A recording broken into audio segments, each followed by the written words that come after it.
Else? Sir, for you, from the purser's office. Thank you. Thank you, sir. Ha! Morgan's up 2 points. That will not last. You take note, Nella. Papa, would you expect to have telegrams from your office delivered to you when you were in heaven? Item, Mr. E.H. Harriman. Now, what's he up to? Papa! Contain yourself. You sound like your mother. Mr. E.H. Harriman, Papa, is doing what Mr. E.H. Harriman always does, laying down even more railroad to rival the lengths of railroad laid down by Mr. Theodore Raxall, would be my guess. Taking advantage of you while you're in the middle of the Atlantic. Put down your telegrams. Breathe in the ozone. We're on holiday. Holiday, yes. I knew something was making me restless. What are you reading? I thought it would be a romance, but it turned out otherwise. Tell me. I was expecting mysterious strangers, feuds lasting centuries, love that crosses all boundaries. But the most exciting event so far is the introduction of the twopenny tube. The author? A gentleman called Fritz Baedeker. Let me look. Baedeker's Great Britain. You tease me, Nella. Though the twopenny tube. Oh, I wish I'd thought of that. Huh. If Great Britain isn't exciting enough, would you like to hop across to Paris when we disembark? Not Paris. I thought you liked Paris. No, not Paris. Whatever you choose, then, I'll give you whatever you choose. Oh, Father. The trouble is, sometimes you give me every choice in the world. I don't want another choice. No choosing, then. Let fate choose. Close your eyes, Nella. Put your Baedeker on its spine. Let it fall open where it will. A map with a river with a great loop in it. Now, keep your eyes closed. Let your right hand drop towards the pages. Index finger out. Slowly. Down it comes. Piccadilly. The Strand. Well, well. Mind your backs, please, ladies and gents. Luggage going through. This way, sir, madam.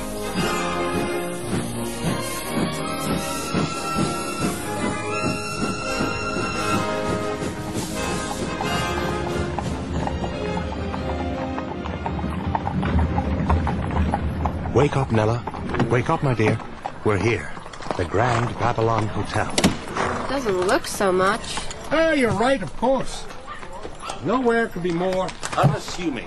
Not a word that even explains it's a hotel. And a hotel so discreet that you never ask for a tariff. And money is never discussed. Is it expensive? It is expensive, in the way the Atlantic Ocean is deep. Is it exclusive? See that side street running along the north side of the hotel? Yes. You see that black door? That's the east entrance for royalty. Only for royalty. It is in use every day. I like that. Royalty. Like us. In our own country, my dear, perhaps.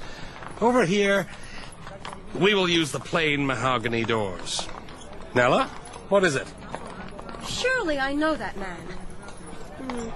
Perhaps I was mistaken. Make an entrance with me, if you please, Nella. Is that Fragonard on the wall? Okay, now I'm impressed. And that statue. A dignified pace, my dear, and try to avoid okay. You're impressed. Fine. But the thing about the Brits, don't let them see it. The woman in the black silk in the glass booth. Is she part of the staff? She looks more like aristocracy. She's wearing diamonds. She'll be the head of the bureau. She decides which room you get, fixes problems, arranges travel. If you make a telephone call, make a theater or a travel booking, everything, anything, it all goes through the bureau. All those bells. The nerve system of the hotel. Such huge ledgers. Yeah, bookkeeping is bookkeeping. You could learn all that in no time. You surely underestimate her. You surely underestimate yourself. The swift absorption of a new situation, a new business, a Raxall family trait. Sir, Mr. Raxall, Madam, Miss Ferguson, the telephone. Perkins has your luggage, sir. That is all the luggage, is it? Your booking, as I remember, sent ahead from the SS Charlesburg on the 14th. 2 suites I asked for. You did, Mr. Wraxall. They're arranged and await you. On the topmost floor, the best appointed suites we have. I am Miss Spencer. If there is anything I can do to make your stay more pleasant. I have a problem about heights. Sir, I'm sorry? Too many of them in New York. Forget the top floor. I was thinking more on the lines of the first floor. Same level as the treetops. Oh, I think the suites there are all booked. Really? Excuse me.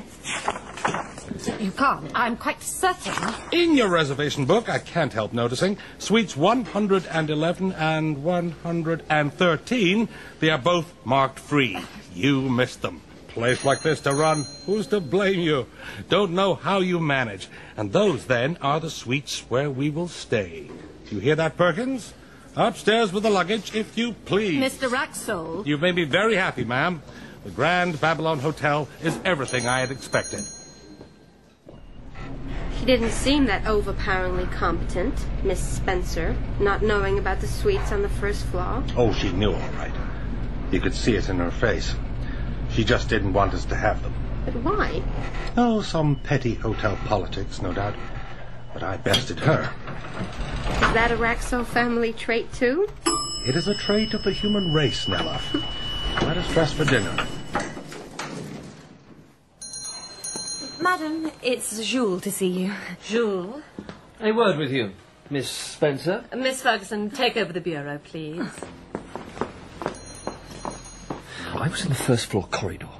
I thought I saw a man of certain plutocratic type, show a young woman into suite 111. But since suite 111 is almost never free, as you and I both know with very good reason, I suppose my eyes must have deceived me. Please tell me so. I couldn't help it. Don't look at me like that. The Wraxalls, he was so forceful. Americans. And you? Are you not forceful? I have a face to maintain. I act under restraints. Step over here. Just for 1 second. 1 second, Jules. Outside the lobby. Yes. Put your hands on me. There.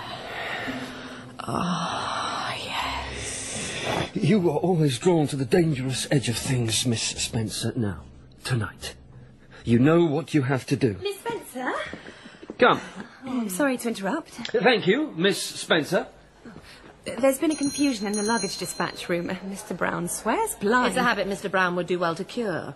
Oh. If I had my way, I'd dispatch Mr. Brown.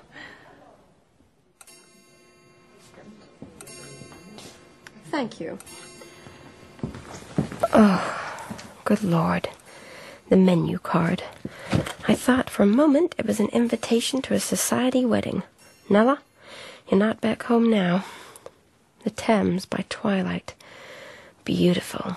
Well, pretty. It ain't the Hudson by a long way. I'm sorry, I'm late. You're always late. Late? Always? Only on holiday. So what is there to eat? I'm hungry. Being idle makes me hungry. Here goes. Consommé Britannia. Mm-hmm. Semane de Cos. Yes.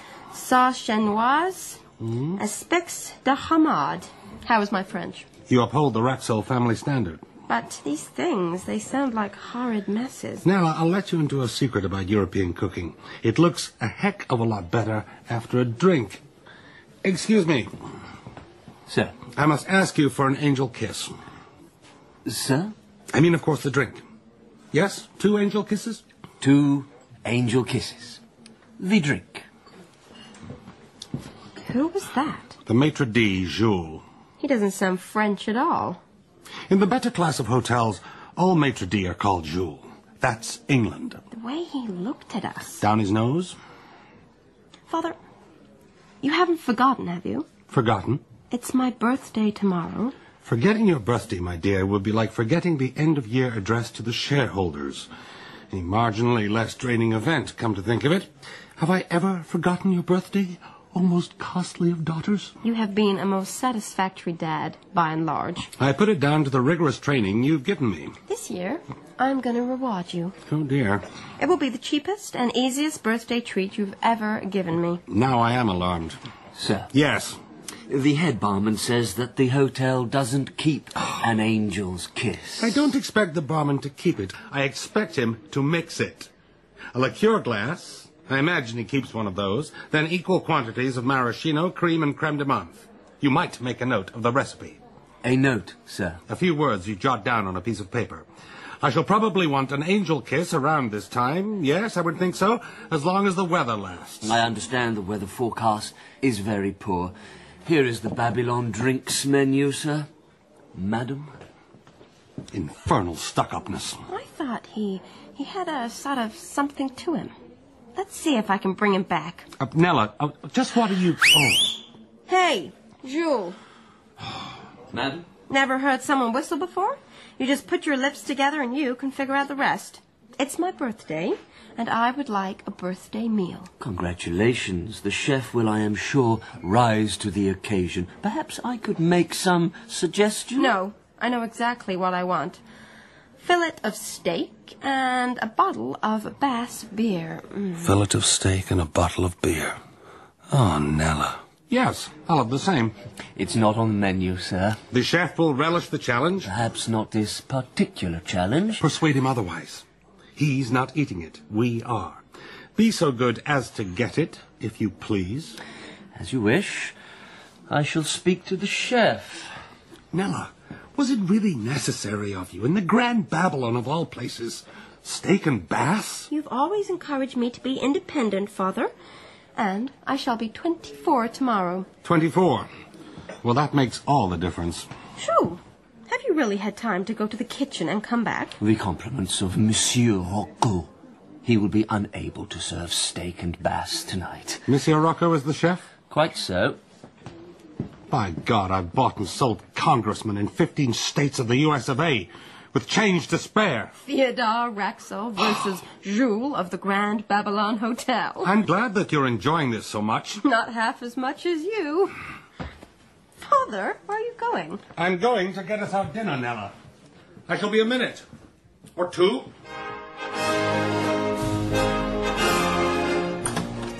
Sir, you can't come in here. You're mistaken. I just did.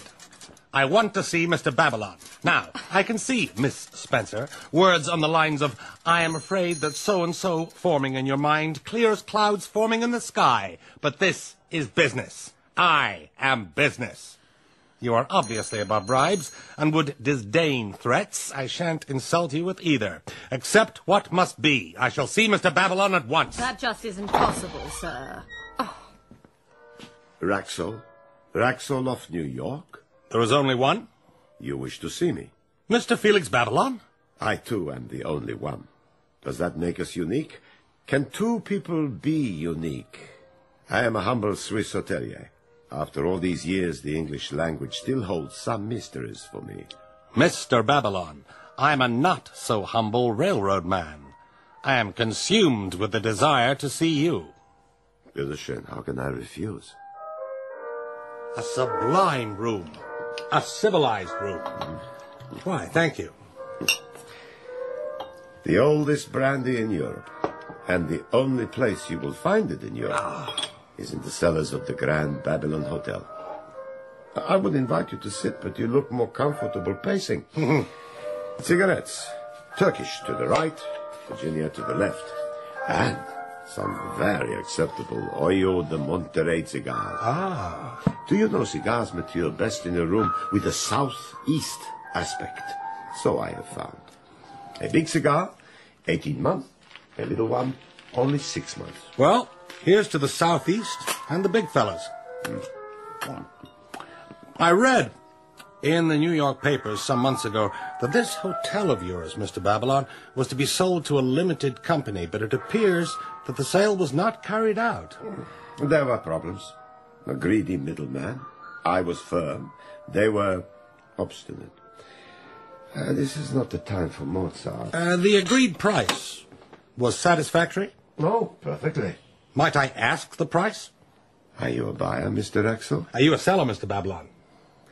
£400,000. And your average profits for the last 4 years? £34,000 a year. I have a pen. Do you have paper? I thought we might exchange preliminary contract notes on the spot. Are you sure you know what it is you intend to purchase, Mr. Axel?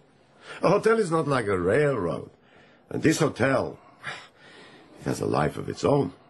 You have been considering this move for some time. I have been considering it for a total of 6 minutes. 6 minutes? So this is the American way. I think we both need more brandy.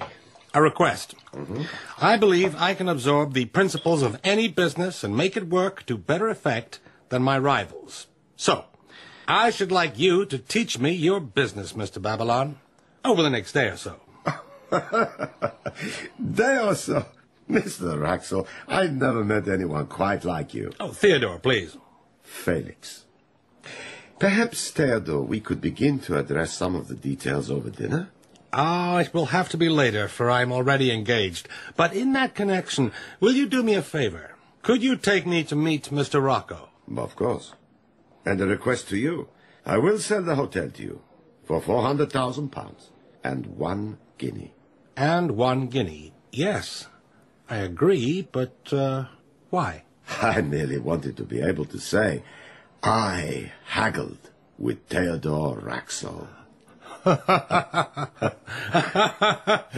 Done, Felix. What is he doing? Can we not just have a simple dinner together? Well, it's my own fault. Oh, Miss Raxel. it is him. Why, Mr. Dimmock, I thought I saw you in the street earlier. You look quite pale. What's the matter? Our acquaintance is very slight, and, gosh, I hesitate to take advantage. Any acquaintance of Prince Arabert is a friend of mine. That summer was special. It's lovely to see you again, it really is. Join me for dinner with my father, that is, if either dinner or my father ever join us. Reginald, are you quite well? The truth is, I don't know where to turn or who to turn to. To whom to turn? To whom? I do so need help. I'm sorry if I sound foolish. I know I sound rather foolish as a regular thing, but not to be helped. What? But this is different. I didn't mean harm. I should have listened to Nanny. As the sparks fly upward. Sparks? Reginald, calm yourself. Begin at the beginning. When does it happen, that first misstep? I've been so weak. What is it? But you know how fickle the season is, Miss Raxel. All the people one was hoping to avoid by going to the Cap turn out to have had exactly the same idea as you. Yes, Prince Aribert is in top form. But it's so ineffably splendid to see you doing Europe again. You'll be coming across the Channel soon, I hope. What's happened to him? Mr. Dimmock, your table is ready, sir. Mr. Dimmock, you might want to join us. But your meal, madam, is ready. Oh. 2 fillet steaks, 2 bottles of Bass, as you ordered. But my father... As you speak, he comes. Mr. Dimmock, I worry about your hors d'oeuvre departing from its correct temperature. You could have your hors d'oeuvres sent over. Our steaks. That was prompt. You don't know what you can do until you try, eh, Jules? Gosh, I think Jules has got a point, you know. Mr. Raxel, Reginald Dimmock, equerry to the Royal House of Posen. Known Ella from way back when, what? Last summer in Paris. Oh, that long. A pleasure, sir. Join us. I must go. But we'll sure to catch up. You're here for a few days. Oh, gosh, absolutely. A bientôt, and so forth. Your dinner, Nella. Nella, this is what you wanted. Oh, yes. Nella, stop staring and eat your steak. What's so special about him, eh? I mentioned Paris. You maybe, had an understanding with him. I'm so clumsy. Father, please. Damn it. I don't know what sort of woman would have an understanding with Reginald Dimmock, but you must see it wouldn't be me. Reginald is a harmless hanger-on and go-between of European royalty. He runs errands for Prince Aribert of Posen. I told you about him and his nephew, the Grand Duke Eugen. Brain the size of a pigeon. Reginald, I mean. But fun. Tonight, he looked frightened. Do try your steak. It looks very good. You didn't have to bully anyone to get it, I hope. Me? Bully? No. Your friend, Mr. Dimmock. I think you may be being a little over-dramatic. But yes, he did seem intimidated by Jules. Pass the mustard, would you? Thank you. I can't help thinking the master-servant relationship, however token its status in this democratic age, should be the right way round. Jules needs to understand this. And I think I'm just the man to tell him. Diplomatically, of course. That was perfect. Thank you, Papa. Good. You still look bothered. What did he mean? As the sparks fly upwards. As the sparks fly upwards, man is born to trouble. I'm surprised at you, Nella. You've exchanged Baedeker for the Book of Job. Something Mr. Dimmock said. Get some sleep. Good night, Nella. But you're not going to your suite. No. Where are you going? I have a new trade to learn. Did I not say? To buy you dinner, it was necessary for me to buy this whole hotel. Oh. Good. I like it when I can leave you lost for words. Sleep well.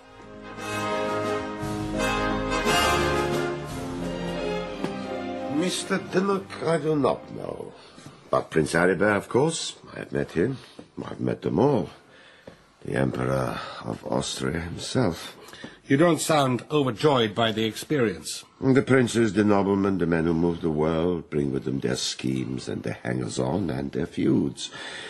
I prefer to remain to one side of it all. Now, did you ever wonder how your crisply laundered bed came about? Pray, push open that door. The initial immersion of linen. Egyptian cotton for the sheets, it goes without saying. There are 3 boiling baths, but soon we will add a 4th. Excuse me, Theodore, soon you will add a 4th. The drying racks, and then, of course, the ironing. Every 12 hours, every square foot of linen in this hotel is resurrected. Redivivus. 40,000 serviettes, 24,000 tablecloths, 5,750 sheets. But it probably comes as no surprise to you. Oh, I'd assumed something of this nature. Never has a bed looked more inviting. Oh, it even smells inviting. Egyptian cotton. Such luxury. They really know how to do things right over here. Ah, what a day.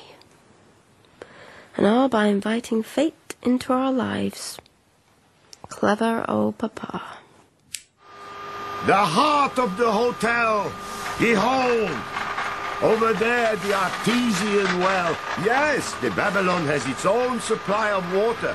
Mr. Ickering here can tell you about the pumping system. He has all the figures to hand. I think you'll find them of considerable interest. I don't doubt it for a moment. But he looks very busy, Mr. Ickering. I'll come back. What the new semi-diesel. They're testing it. It's as big as a steam train. Ah, we have 21 electric lifts to power, Theodore. It's quite a list. Our electrical requirements. Ah, what's down that passage? Down there? Follow me. That's the size of the gate to my place in the Hamptons. What are you keeping there, Felix? The crown jewels? That is exactly what we keep in there. Yours to unlock. Thank you. Now.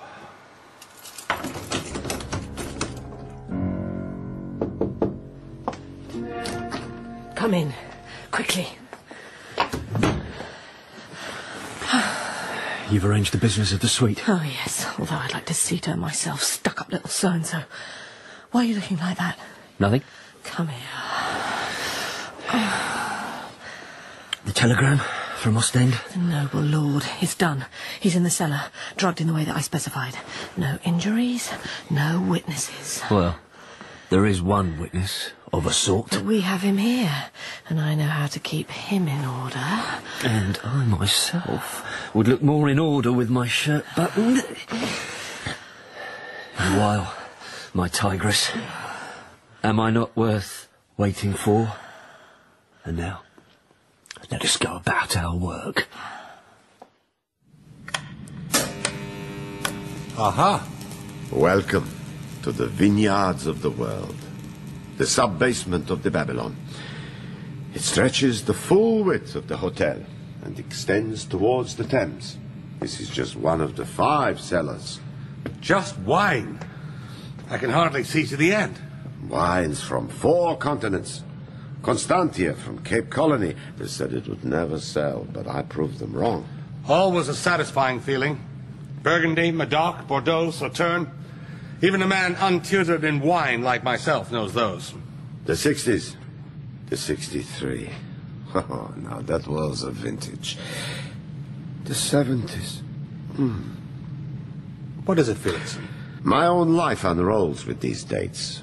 Everything I've done laid out on these racks. Year by vintage year. But what is it that I've done?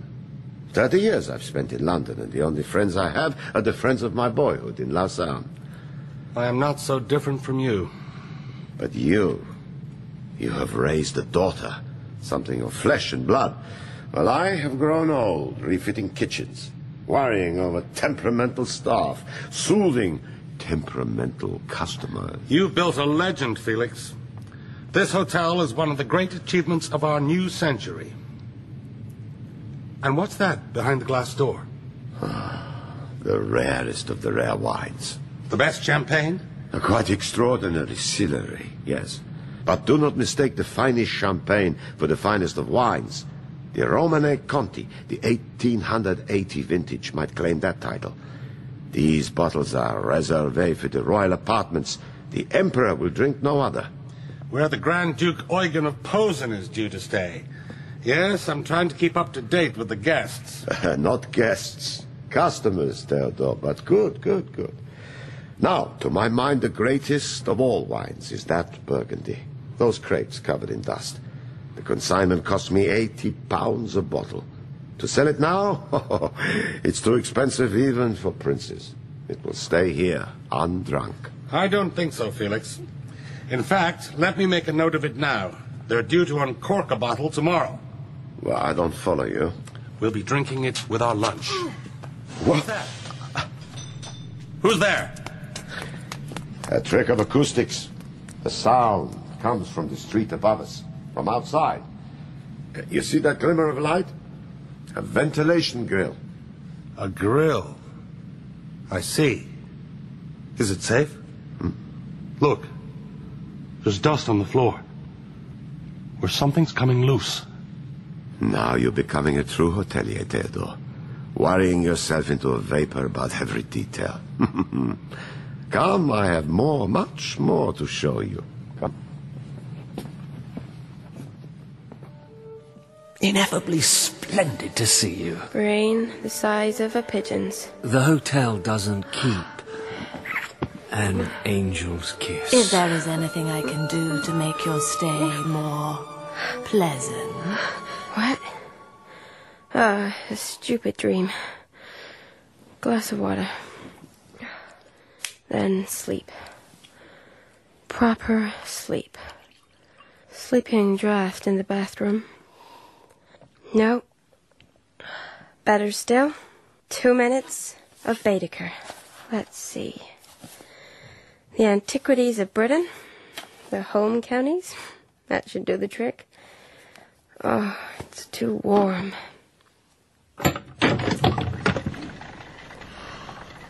Oh, a beautiful night. What's that down there? Like someone. No, nothing. I'm just seeing a bear where there's a bush. Bush and bear. What?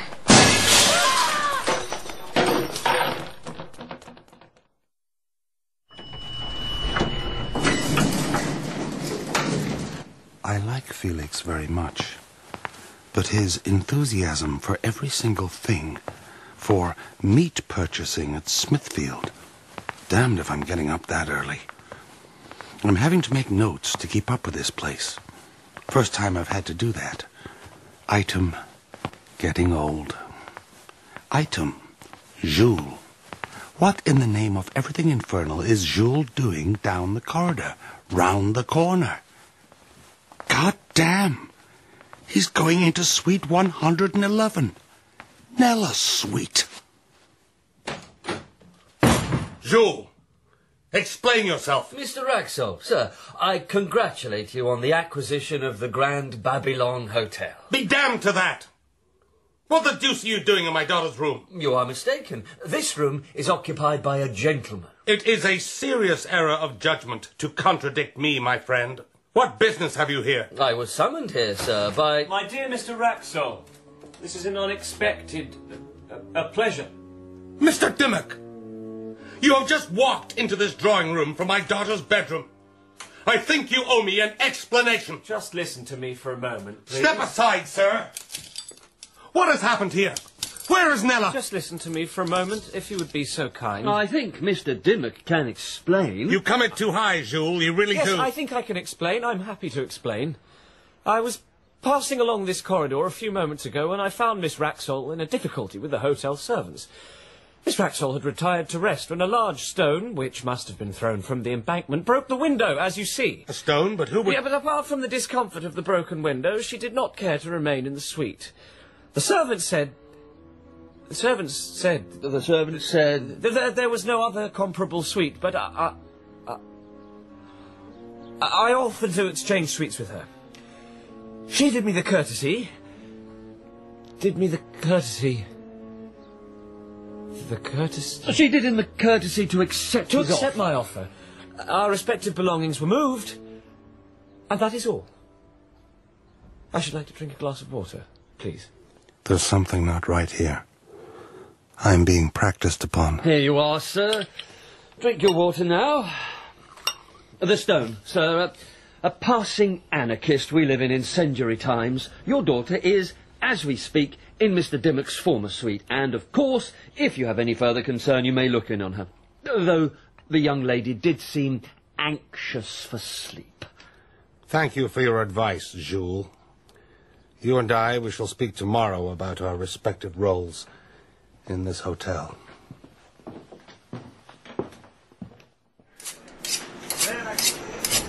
There you are. Theodore, you look... Trouble sleeping. Things on my mind. I rose early and have been wandering the hotel like a ghost. The kitchens are a wonder to behold. The potato paring machine, the patent plate dryer, the interconnected stock pots, the man who does nothing but fold napkins. He's the most skilled in London. I'm sure he is. I mean, all that practice. What's bothering you, Felix? Something altogether out of the ordinary. Miss Spencer, the head of the bureau, she's vanished. Normally she's at her post by 7:30, but today, not a sign of her. A room empty. I hope you don't think I'm interfering, Theodore. I welcome every help you can give me. But who is running the bureau now? Grand Babylon Hotel? Yes, madam. Nella? Shh. Room 613. I have made a note of it. Thank you, madam. I'm trying to help you, Father. What? An assistant in the bureau, Miss Ferguson, has been giving me tips. One of the greatest American heiresses? A hotel clerk? I think I'm making quite a hand of it. What news of Miss Spencer? Well, I'm told every trace of her clothing, her possessions, her boxes in storage, gone. She lodged at the hotel. It is the normal way. Well, now. What is it, Nella? Something you said earlier, Father. It will come back to me. Nella, you can't take up this position full time. Felix, what can I say? Reason with my daughter for me. If only you hadn't asked for steak. Miss Raxall. Of course, Miss Ferguson. I shall be with you in a second. Right. It was you who handed things over to fate, Father. Miss Raxall, we have a titled customer. It is normal for you to greet the titled customer. Miss Raxall, the gentleman behind you, to whom, to be precise, you have just turned your back. Sir? Count Steenbock. Yes, of course. Count Steenbock. I have your reservation. Perkins will take your bags. The key is to hand. Except you're not Count Steenbock. What are you doing here? You? Behind the bureau counter. Say nothing if you value my safety. Why, Certainly, Count. I shall check that the arrangements you asked for are in place. Miss Ferguson, take charge. Certainly, Miss Wraxall. I could hardly believe it when I saw you. My father bought the hotel. It's the sort of thing he does. I'm helping him out. Prince Arabert, why are you traveling incognito? Not my name, please. Not until we are inside. The royal apartments. You are in danger. It is possible. I shall let in the light. Beautiful. Beautiful. Too small a word. Perkins, take the bags through to... The royal bedroom, the second royal bedroom. But this is a palace. This room... Merely the anteroom. Now, this way. The yellow room. Do you have a room for every colour of the spectrum? Arabert, is there something wrong? No. It is the pleasure of seeing a friend again. And are you the same friend I knew in Paris last year? Something has changed in you. Last year you enjoyed above all the ritual of tea. I remember it well. Nella, may I offer you tea? That would be nice. I'll ring for it. No, stop. No bells, no servants. I will make it for you. The royal apartments have their own kitchen.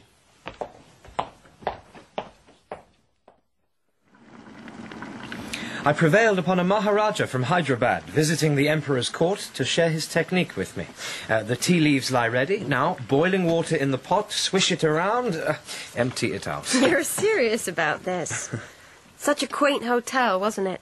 And when I bumped into you in the Museum of the Trocadero, that rainy afternoon, that painting... Caspar Friedrich, the man standing on the mountain top at dawn. The mist like a sea around his feet. I should give that a stir.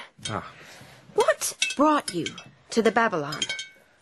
The Grand Duke Eugen. Your nephew? Yes, he disappeared 3 days ago.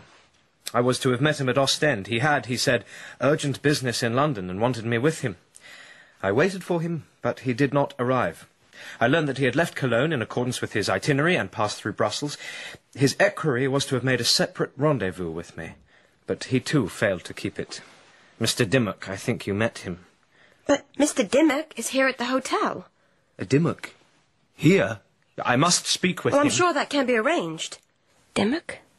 Eugen? Arabert? The stone through the window. How did they connect? Pour me my tea, Arabert. It's as though Miss Spencer has erased every trace of herself from the room. There is something altogether efficient and planned about it. I feel as I do when a business rival makes a move against me, but now I cannot tell the nature of the move. Don't be so restless, Arabert. Mr. Dimmock is an Englishman, and being an Englishman, he would never miss breakfast. If you don't want your bacon, you can give it to me. Miss Wraxall... There. It's only bacon. You look as though I've upset the balance of European diplomacy. Remind me, how does it work, you being the uncle of Grand Duke Eugen, but you're younger than him? The late Grand Duke's father was twice married, hence my youthfulness as an uncle. I have to explain this so many times. It makes me... Catchy, I can see that. Try and eat something. The mushrooms are good. Nella, he's here. Oh, he looks... Is he drunk? Ella. Nella, Prince Arabert? Reginald, what's happened to you? They've been pushing me. Very unfair. I just wanted... I'm not strong. I wish I was strong. Sharp. Needle in my arm. A demon. She's a demon. Here's what to say. Got to say my lines. Go to sleep, Dimmock. Sleep. No, wouldn't do it. Oh, gosh! Oh, my head! All snow and hail. Sit down, Reginald. Let me help you. His heart is racing. He's been drugged. It's very important. The Grand Duke, you see. The danger. Morgan, help. Must help. What? Danger? Who's Morgan? Too late. But if I can see him... See the Grand Duke? I don't understand. See the man. I'm burning up inside. Burning. Tell us how to help.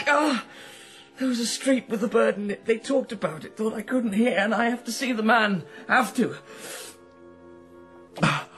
That bacon, those eggs, they look pretty tremendous. May I join you? I'm feeling a lot better, you know.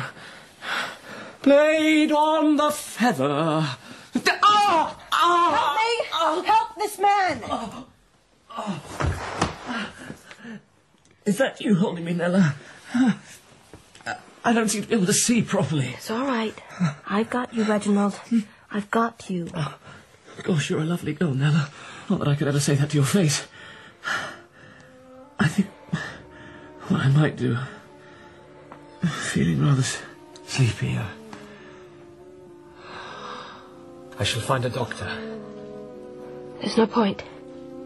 His heart stopped. He's dead. My poor Dimmock. And to think I was angry with him because he failed to meet me. I've heard about the story that a man suffered a collapse but is recovering. What do you think, Felix? It's quite right. It's best that guests do not die at the Grand Babylon. Oh, that would never do. What was he trying to tell us? He looks so determined even now. Not at peace at all. Fist clenched. You know, this is murder. No, that word, please. There is no other word. I held him in my arms as he died. I should be shaken, upset. But what I most feel is burning need for the truth. What hold did Jules have over Dimmock? And how is that connected with Miss Spencer's disappearance? And how is Prince Arabert involved? I will unravel this. Perhaps there is a way to track down Miss Spencer. Arabert, will you help me? At your service. You're infernally calm, Felix. I'm so restless I can't even smoke. Well, there's little we can do until the police arrive. What a thing to happen. You will get used to such events. I doubt that. What are you doing? Felix! I am paying respect. I am closing the late Mr. Dimmock's eyelids. Huh. What is it? There's something clutched in the unfortunate man's fist. I think he was trying to give it to your daughter and the prince. A business card. Mr. Samson Levi of Throgmorton Lane. You look mesmerized by those ledgers, Nella. Yes. You see, what Father said was that everything went through the bureau, and Miss Spencer lodged here. This was her home. And how else would she leave her home and take all her possessions than by the Babylon's luggage service? And would she not use the resources of her own bureau to arrange her travel? I cannot fault your logic, but then again, if she has taken such trouble to erase herself, she is not going to leave an obvious trail behind her. Agreed. I want you to help me compare these ledgers, which record the location and duration of stay of every guest in the hotel, with those ledgers, which record every journey booked through the bureau. And what are we looking for? An anomaly, Prince. Think about it. Like a name that appears on one list but not on the other. That would be a name worth investigating. I took 10 minutes to think that through. How come you got there so fast? The way you framed the problem made the solution easy. But if Miss Spencer made her abrupt departure this morning, then surely the idea fails. I'm sure you have an answer. You introduced an assumption, Arabert. You spoke of her abrupt departure. But supposing it wasn't? Supposing it was a planned one. Then the bulk of her luggage may have left earlier on one of the busier days, at a time when no one would notice. You have an admirably logical mind, Nella. Not to mention, which is even more admirable, a devious one. It's a Raxo family trait.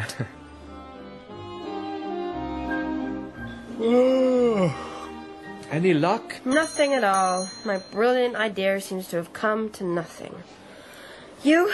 Well... Don't tease me. One name stands out. Baroness Zerlinski. A dispatch of baggage 2 weeks ago. And she took a 4-wheeler at 6 o'clock this morning. And there's no record of her staying at the hotel? Oh, there's a record. That's not the point. It's that name, Zerlinski. You've heard of it? No.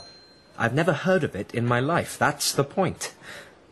I'm pleased. I've managed to surprise you.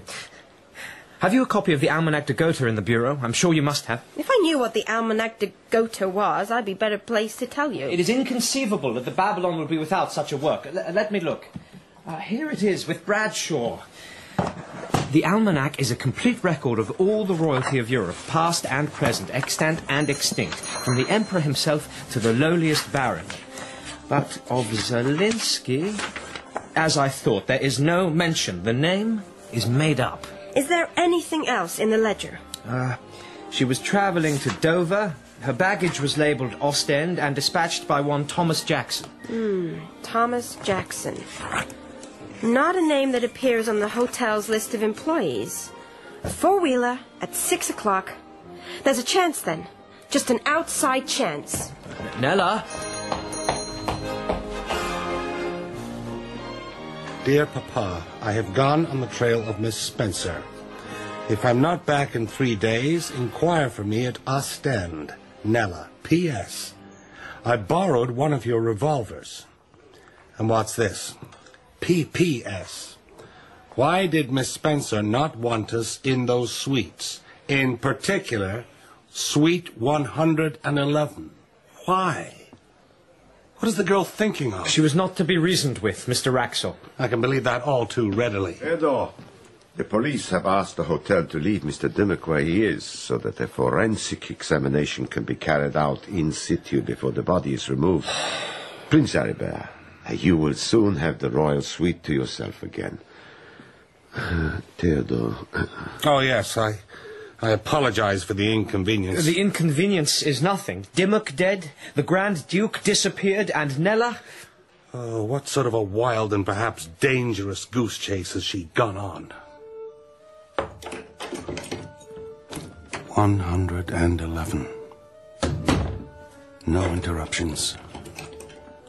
Item, 1 carpet, oriental. Underneath, plain floorboards. Item, the bath, the paneled casing thereof. Nothing. No hidden chambers. Item, getting old. Ostend. No companions, no luggage, and no plan of campaign. A strange foreign port. What am I doing? There she is. A closed carriage for Miss Spencer. Now hurry, got to get a cab. Yeah, ici, monsieur!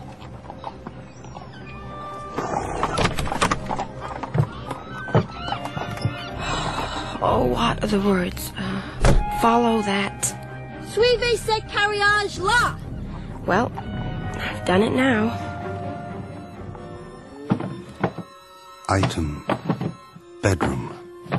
Item, drawers. Ah, Nella's Baedeker. Otherwise, nothing. Item, wardrobe. Is it really necessary for Nella to travel with so many shoes?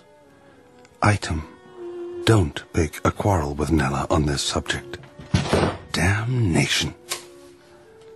Item, 1 panel, back of wardrobe. Secret. A hole, descending downwards, with a rope ladder hanging down it. Let's see. Item, must take more exercise. But what's this? Nearly knocked it over. Feels like curved metal. A trumpet? Surely not. Light. Thank God. A spy hole. This is Aribert's royal suite.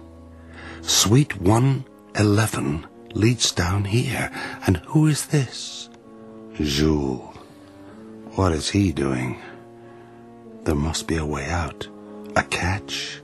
A handle? What's my plan? Too late. No plan. Jules. Mr. Wraxall. Oh, don't move. This gun is cocked. You have the advantage of me, sir. What are you doing to Dimmock's body? I was searching it. I think someone may have been here before me. Damn your impudence! Did you kill Dimmock? No. I am much more subtle than that. What is your scheme, Jules? What links you and Dimmock and Prince Aribert and the Grand Duke? What makes you believe there is a link? You use Suite 111 to spy on royalty. Is that a rhetorical question, sir? May I submit a non-rhetorical one? Aren't you going to send for the police? Oh, is that all you can say for yourself? Let's see. 1, I can't justify myself to you. 2, I can't reason you into joining forces with me. 3, I can't bribe you into letting me go. Certainly not that. And 4, I feel disinclined to stand here and satisfy your curiosity. You've outmanoeuvred me. And that is the end of the matter. There's no shame in knowing when one is beaten. May we go now? I shall put up no resistance. Of that I do assure you. Well, Jules, grace in the face of adversity. I admire that in a man. But my admiration doesn't change the fact that my gun is still pointing at you. Perhaps if you were to hold the weapon under your coat, sir. Such a thing may pass unremarked in the hotels of New York, but one wouldn't want to create a disturbance in the Grand Babylon. Thank you, Jules. Favour, sir? What? Rather than use the stairs, perhaps you could take me down in the service lift, a bit more discreet. You might find it hard to believe, but I seem to have developed a quaint sense of, well, shame. The service lift it is, then. I'm grateful for your forbearance. The lift door seems to be locked. I have a key, sir. I always carry one. After you, sir. Yeah. God damn it! Sheer force of habit was your undoing, Mr. Wraxall. Oh, you'll be found in a few hours, no doubt. May I recommend grace in the face of adversity? I've lost her. Where has she gone? Think. She can't have gone far. 3 streets, which one did she choose? Hofstraat, Langerstraat, Vogelstraat. Vogelstraat. Wait. Dimmock was here. The prince told me so. What did Dimmock say when he was dying? The street with the bird in it. Street with a bird. Vogel. Got it. Here it is. Vogelstraat. This way. A light has just gone on in the house. That has to be the one. Well done, Reginald Dimmock. Only one thing for it.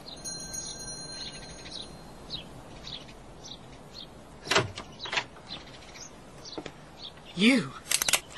Miss Spencer. Or are you the Baroness Zelinsky tonight? Inside.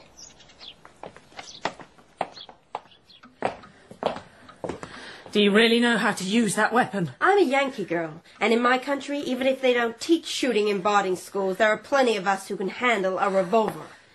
Why did you disappear from the Grand Babylon this morning?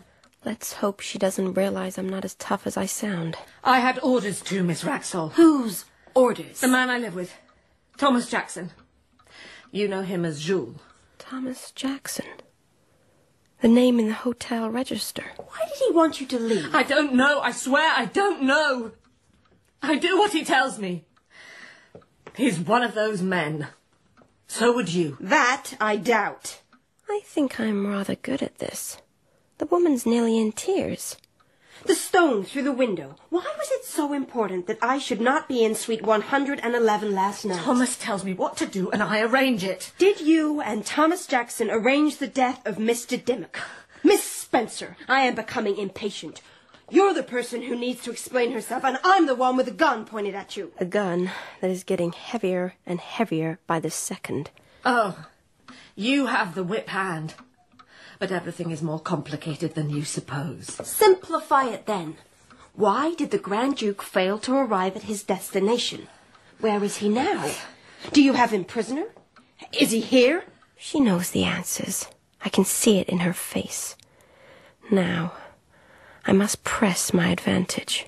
Tell me! If only I could! What is Thomas Jackson's scheme? I will stop at nothing, Miss Spencer, to have the truth. How strange. I was acting before, but now I could.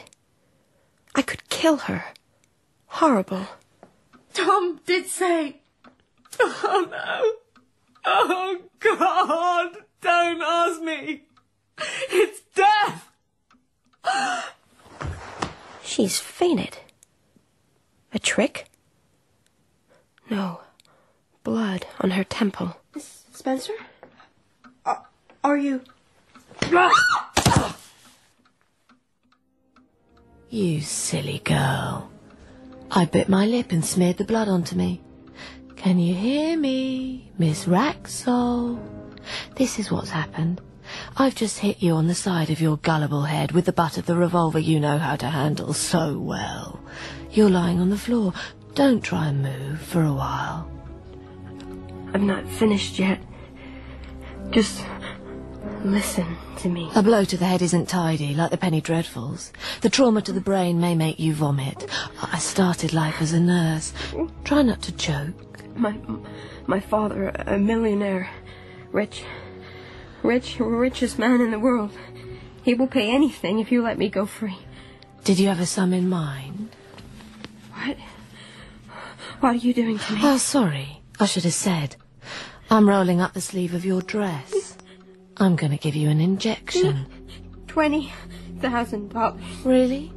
The needle goes into the underside of your upper arm. The mark won't be noticed. 100,000. I'm telling you what I'm doing, not inviting you to take part in an auction. As to the effect of the drug, well, you'll find that out for yourself. $1 million. Please. Cold and tickly, isn't it? That's the ether on your skin. Tickly-wickly. Cleaning away the germs. It's good to do these things just right. No. God. No. Get it away from me. $5 million. Did nobody ever tell you? Money isn't everything, Miss Raxol. Here comes the needle. Good night.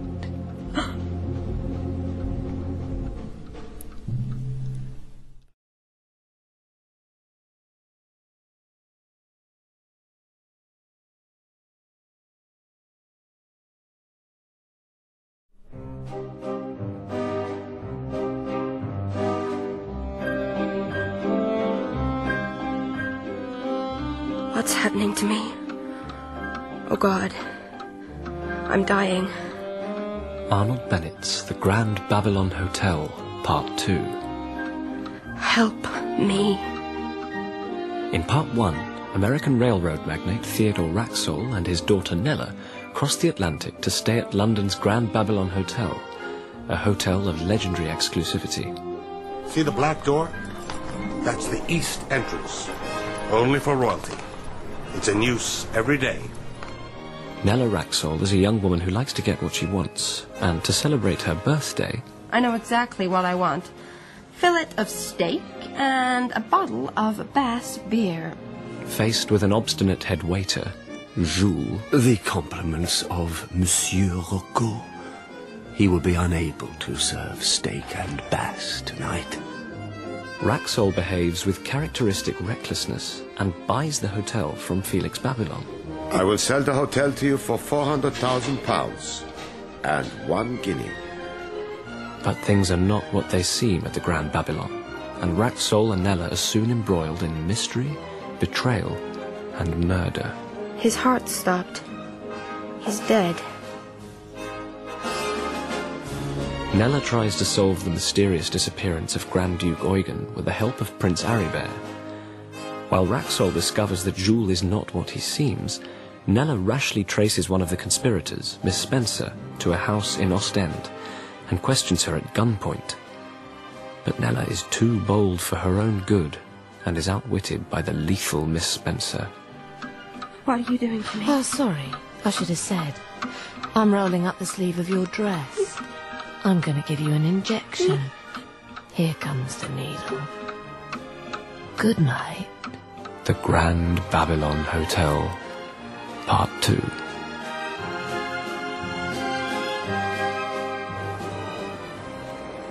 The cold, tickling. The needle. Black shoes. Glossy black. Miss Spencer's black shoes. Last thing I saw. The cold, tickling. It's bright and I'm rocking. Water. A boat. Yes, I'm on a boat. Think, never. A yacht. Sails not set, so we're under steam. Doing about 7 or 8 knots.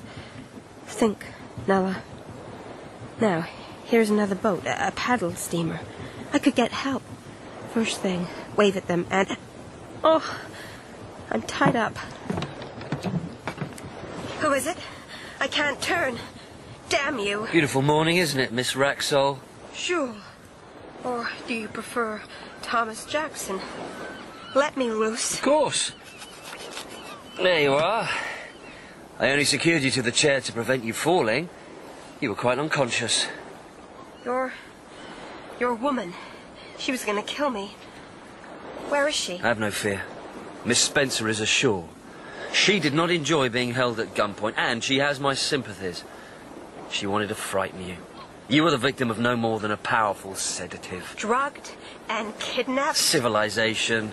It's a very thin veneer. Think of you and your father brandishing revolvers. When my father gets to know of this... Your precious father is less effectual than you think. There's nothing like a clever man to fall for a childish trick. What have you done to him? Is he hurt? Yes. His pride is severely bruised. Just who are you? I'm a hired hand. Sometimes I smooth the ripples, sometimes I create them. My only loyalty is to myself. I live by my wits, and that is the whole of my law. And what did your law say about Mr. Dimmock? Mr. Dimmock was an accident.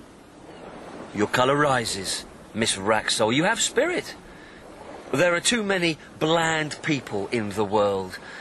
From the moment I saw you, I wondered, is this the woman? This is very sudden, Jules. How can I answer you? Yes? Oh! God, what a right hand you have. Please, my dear, not in front of the crew. I have my position to think of. Mahmoud, thank you. Miss Wraxall, some hot chocolates, pastries. You haven't breakfasted here. Nope.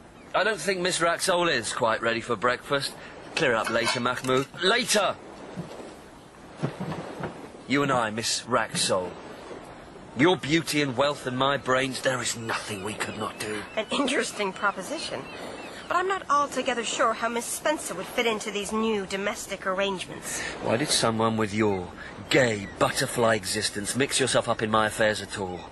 Why put yourself in the way of danger? What do you mean to do with me? Keep you in a place of safety until my operations are concluded. Perhaps I shall wear down your resistance. Will you at least answer some of my questions? Certainly.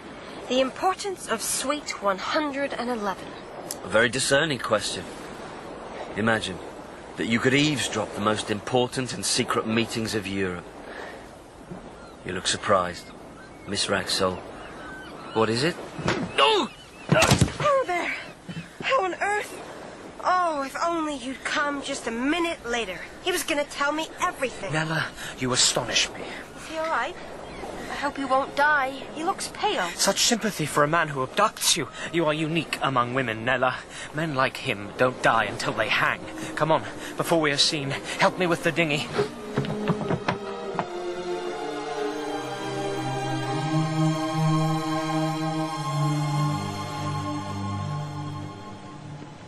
You were so quick, so impetuous, and I was slow-witted. I thought you intended to trace Miss Spencer's whereabouts, not to physically follow her. What were you thinking? I don't know. I wasn't going to let her get away with it. Mind the jib as it comes about. When I realized what you had done, I followed you. I found the house in Vogelstraat. But how? I was the only one with a clue. A search of all the records for all foreign nationals who had bought or rented a property in the city the last year. Where would you begin? With the Ostend police. They are conscientious to a fault, and I did ask them very persuasively. You're more than just a prince, aren't you, Arabert? I undertake other duties for the Emperor. The jib, Nella! You hardly came close. You did all that for me. It was just before dawn. The birds were singing. I saw the front door open. Thomas Jackson and Miss Spencer carried a bundle, a human bundle, out of the house. The cloth fell away. The bundle was you. Your face, white, blank. I thought you were dead. They put you into a cab. The birds sang more than ever. I followed. At the docks, there was a wheelchair. They put you in it. The sun blazed all over the water, and I saw something. Your right hand moved. Hope.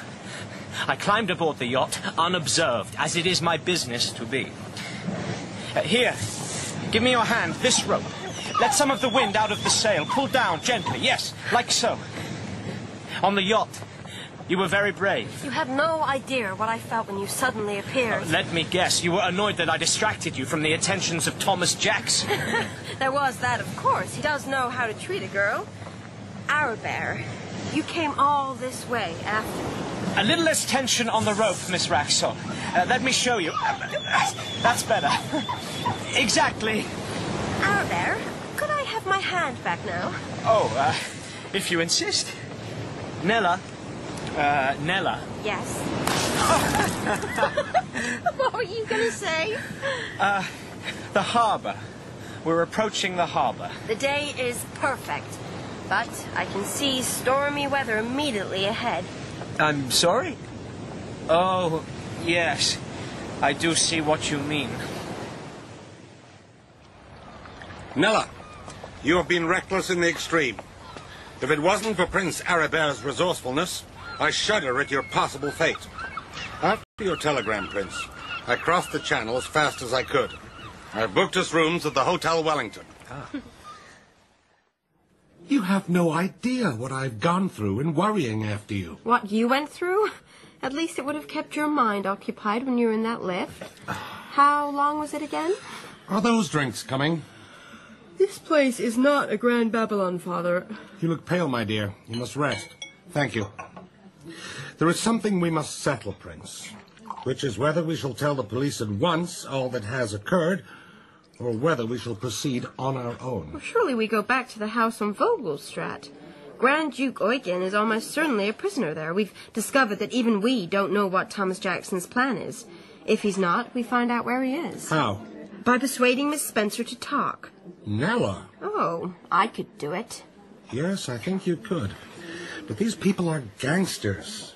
Every consideration of prudence points to the advisability of taking the police into our confidence and leaving the matter entirely in their hands. But, Mr. Raxall... Every consideration of prudence? Father, I'm looking around the dining room, but I can't see your shareholders present. It's me you're talking to. You two. You are on fire with the ardor of the chase. I understand that. But accept the advice of an older man. And by God, the last couple of days have made me feel it. Let us sleep on this affair. Nella, off with you to bed. The Prince and I will present you a plan in the morning. I am tired. Sleep well, my dear. No nightmares. Good night, Father. Good night, Arabert. Good night, Nella. Well, that was easier than I thought it was going to be. Now, I fancy that I am, after all, your man for a little amateur investigation tonight. You are? Oh, yes. I believe we must act now. I was anxious to keep Nella out of harm's way. She is a very difficult creature to manage. She is a young lady of quite remarkable nerve. I sometimes wish she had less. I have the highest admiration for your daughter, Mr. Raxall. The highest. You do understand me? Ah. I see. Yes. Such a moment. Inevitable. Being a parent. Knowing what is to come, but still being surprised by it. You honor us, Prince, but let us address the business of tonight. You have used the police once, but I sense you do not wish to do so again. That is so. These are delicate family matters, but now, perhaps... Of course. My nephew Eugen is a rash and headstrong man. A casino exerts an almost irresistible attraction to him, even exceeding the attraction exerted by women and wine. I tried to use Mr. Dimmock as a moderating influence, but to limited effect. But at the beginning of the year, Eugen met and fell in love with a young woman. Not any young woman, of course, Princess Anna of Schwarzburg. They became betrothed. Eugen seemed to become more settled in his ways. But this disappearance, his kidnapping by Thomas Jackson, if this is true, I'm in the dark. Princess Anna. Yes, I see. Perhaps I can cast light on your darkness. You remember the card clutched in Mr. Dimmock's fist? Why, yes. It bore the name Samson Levi. And before I received your telegram and set off for Ostend, I called on him. An engaging little man with the tiniest, most unprepossessing of offices in Throckmorton Street. He calls himself the court pawnbroker. He arranges loans for what he calls the second-class princes of Europe. Now things grow clearer. Eugen was $1 million in debt and needed to clear it. I did not know it was so much, but I'm not surprised. Eugen can gamble away £1,000 as easily as you or I could eat a sandwich. He had arranged a private loan of £1 million with Mr. Levi. The papers had to be signed by the 10th day of this month, or the money would no longer be available. Today is the 9th. Eugen had to be able to show a clean balance sheet to Princess Anna's parents, or they would never consent to her becoming Princess of Posen. Of course. So, a question arises. Has any previous application ever been made for the hand of Princess Anna? Yes, there was. The King of Bosnia. We're getting close to the house. Let me check your weapon, Mr. Raxall. Tonight holds no room for mistakes. I learned to shoot when, well, I guess you were a schoolboy. I think you'll find everything pretty much in order. The King of Bosnia sued for Anna's hand in marriage, but was rejected. There was no reflection on the king. My nephew was considered a better match. These marks by the side of the hammer. Drag marks caused by burrs on the inside of the frame. You need to attend to that. Makes for a heavier trigger pull. Even a misfire. A misfire? I'm in your debt, Prince. Like my gun, I grew rusty. So, if someone made it impossible for Eugen to sign the papers needed by Samson Levi by the due date... Then he wouldn't get the loan. He wouldn't be able to marry Princess Anna. But why would someone block this? I think as a businessman, and the question I always ask when confronted by a puzzling move is, who stands to gain? Who stands to gain? The King of Bosnia, if his heart was set on Princess Anna, would stand to gain. He would be able to marry the princess. And to achieve this, he used Thomas Jackson, who worked undercover at the Babylon, assisted by Miss Spencer. We're here, Mr. Raxall. A light in the upper room. Another. Below. Whoever is there is coming downstairs. The side wall? Yes. I'll make a step for you with my hands. You're sure you can hold my weight? Step up, please. You've done this before. I've had a little practice. The light on the ground floor has gone off. Down here, then. To the servants' entrance. Jemmy, please, Mr. Raxall.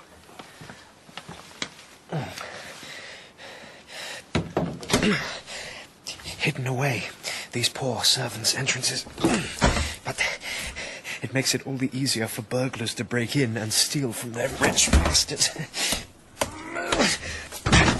There. Done it. The covered lantern, please. Be ready with your revolver. What is our plan? I go into the darkness, using the smallest chink of light. And I? 2 yards behind. See that glow? A door. A grating in it. Wait, oh my God. More light, please. Let me see. He's breathing. That's... Eugen, can you hear me? His eyes. What are they looking at? Someone else is here. Stop there! You mustn't come here. You must get out. Get out now before Tom comes back. Miss Spencer, Prince Aribert and I are armed. We are determined men. Why must we get out? She's got a knife, Raxall. Keep away from me. Miss Spencer, let's not have a fandango. You've got pluck, but you're not going to stab anyone with that knife. You and I, let us go upstairs and talk this through.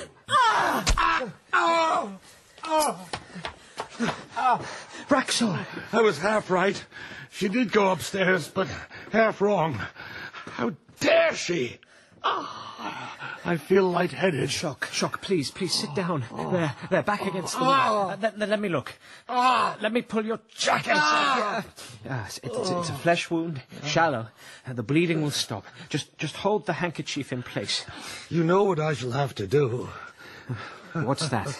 I shall have to let her go. No references either. That's an excellent course of action, Mr. Raxall. Sit tight. Keep pressing on the handkerchief. I shall go upstairs in pursuit of Miss Spencer. No, I shall join you. Are you sure this is altogether wise? I'm not 100%, but I can cover your back. Daughter, father, there's no arguing with either of you. With cat-like tread upon our prey we stand. Shh, my friend. Front door, double bolted from the inside. She hasn't left the house. Why not? She's outnumbered. Why stay? She's gone in search of a more effective weapon. Unlikely, but possible.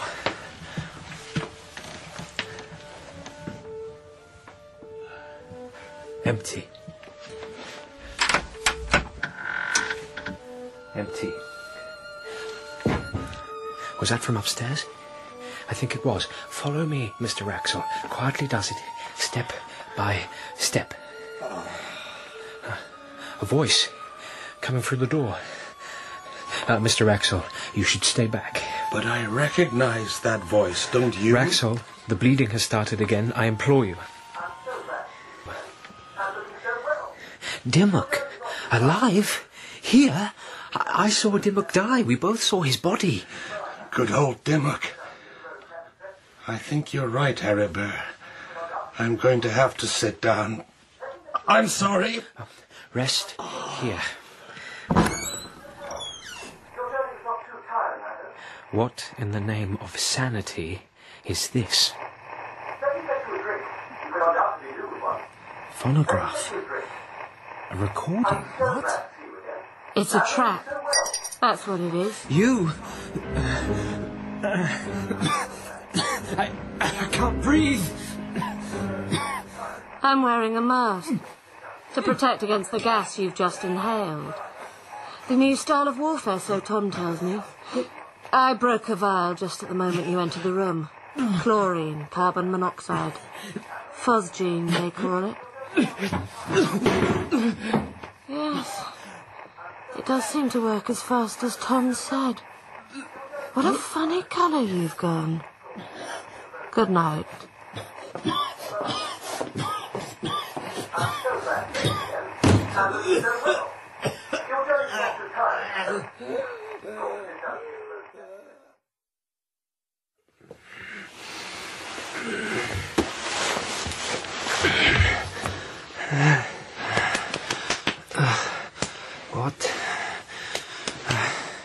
What?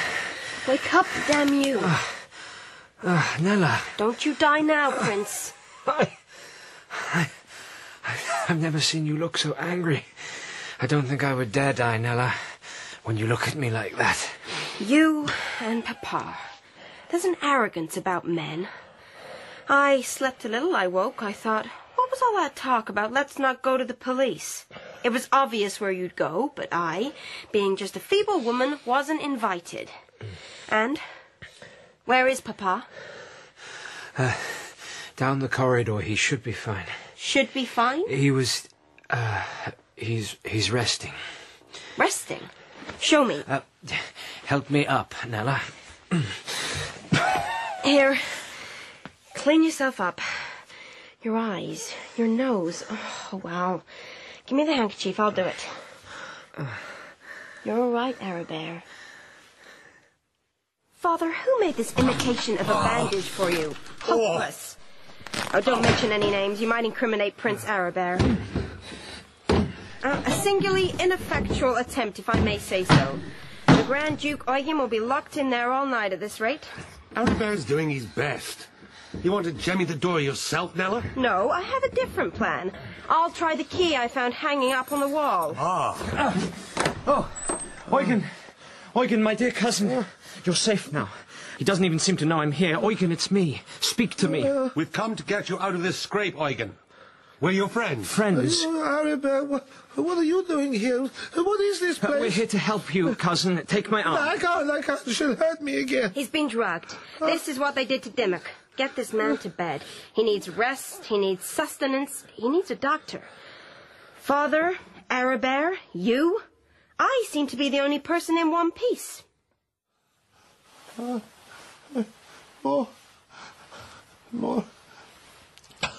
Morgan. Morgan? What is it, Eugen? I've heard that before. But where and when? Don't trouble yourself, Eugen. Try and drink this. You're burning up. Your pulse, it comes and goes.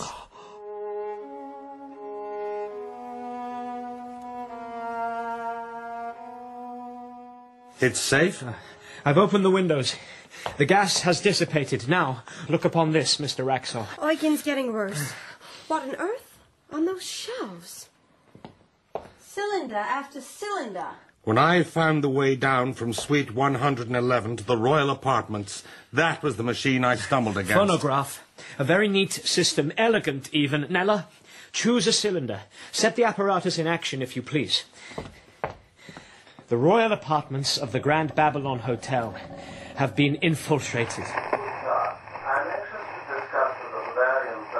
That is the voice of the Emperor. Suite 111 is really just a doorway to the secrets of Europe. A lurid but not inaccurate summary.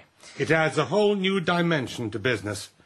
If I had a recording of what E.H. Harriman was planning... Think how Europe divides up the continent of Africa like a cake at a party for greedy children. How useful to know what the other party thinks. There's a side to you, Prince Arabert, that slightly worries the Republican in me. Why have they left all this behind? Oh, look at the dates.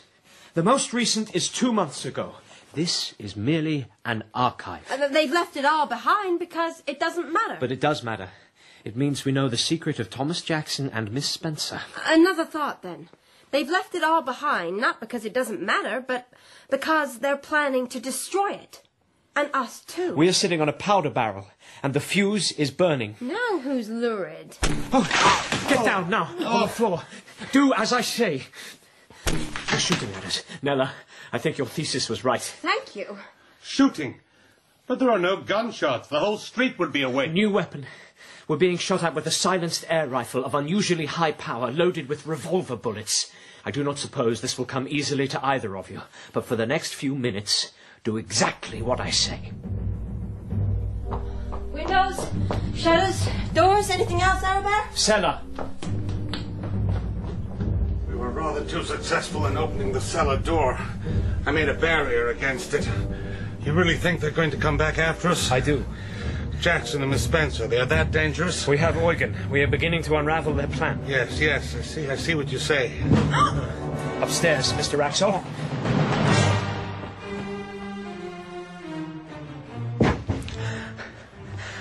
You hear that? Yes. I have your back. Who's? Don't shoot. I'm feeling...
Quite refreshed, but still a little dizzy.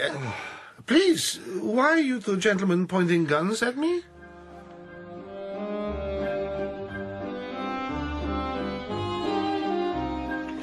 My dear Eugen, we have been so worried. Let me cut you another slice of ham. Well, he's eating heartily enough. even if he hasn't got much to say for himself. Mr. Dimmock suddenly became well and developed an appetite before he... God, Nella, please. Oh, he's so much better. But you're still worried. Not just about Eugen. There's something wrong.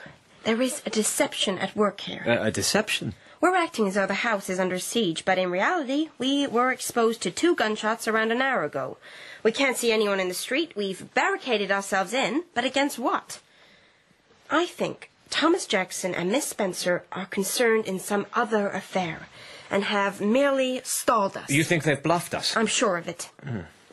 What are you doing? Where are you going? I'll show you. Oh, don't think of it. Wait! Nothing. No assassins, just an Ostend street, just dawn and the birds. Nella, I can hardly speak. I've never seen you angry. Then you and I are now equal. Your rashness, Nella, it nearly stops my heart. Arabelle. Yes? Kiss me. I'm not made of, what's that stuff? Sevres porcelain. If you were to... Yes, that's better.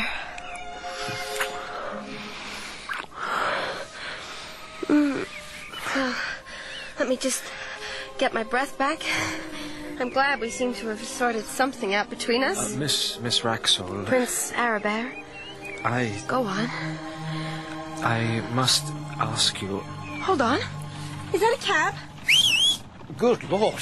We must find a doctor for the Grand Duke and organize our departure.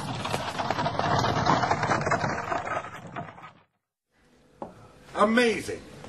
After all we've been through, this place almost feels like home. My God, and to think, Nella, we came here for a holiday. Item, never take a holiday. Work, in my experience, is far more relaxing. Eugen, let me escort you to your rooms. You're feeling better. I think I am, a little, but my mind is still cloudy. There's something important I must remember.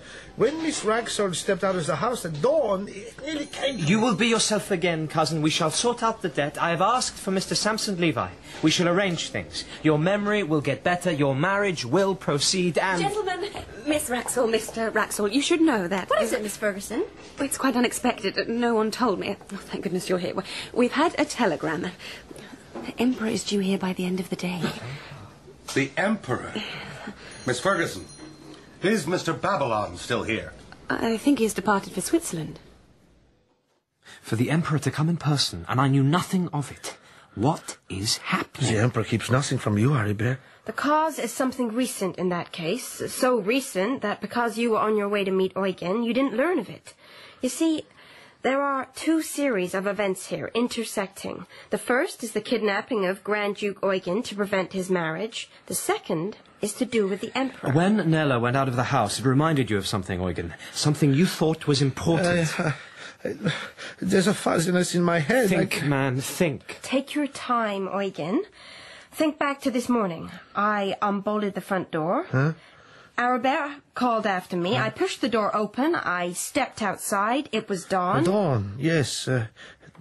Daybreak. Morgan Damarang. Morgan. That was what Mr. Dimmock tried to say. A document. I had it in an inner pocket of my greatcoat. It was an official document you had. After they drugged me as that woman, she searched me. When they read the document, they were very excited. They no longer seemed interested in me. What was the document? It was called the Morgan Damarang Treaty.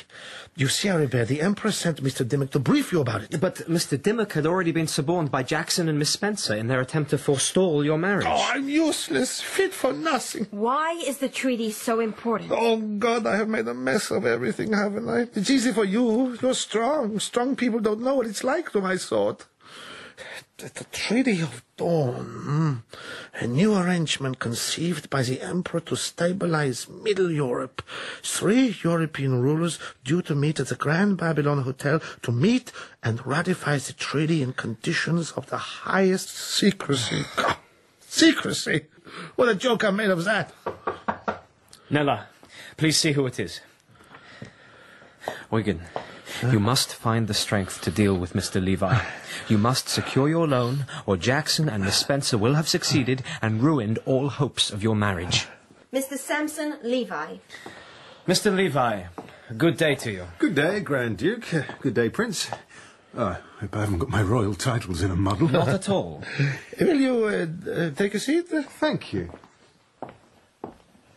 Now, as to that loan, which we had already practically arranged, $1 million, I think it was. $1 million. Everything is now in order. I have been delayed, but should like to finish the matter up at once. Exactly, Your Highness, but... But what? You months ago expressed the warmest satisfaction at the security. You also agreed to the rate of interest. In 10 years, the whole amount will be paid back.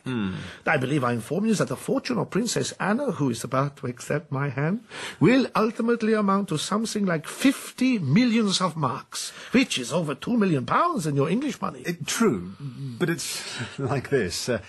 I said I could keep the money available till the 10th day of this month, and you were to give me an interview here before that date. It is now the 11th day, as any calendar will tell you, and not having heard from you, I concluded that you had made other arrangements, money being so cheap this last few months. I have made no other arrangements. I need the $1 million.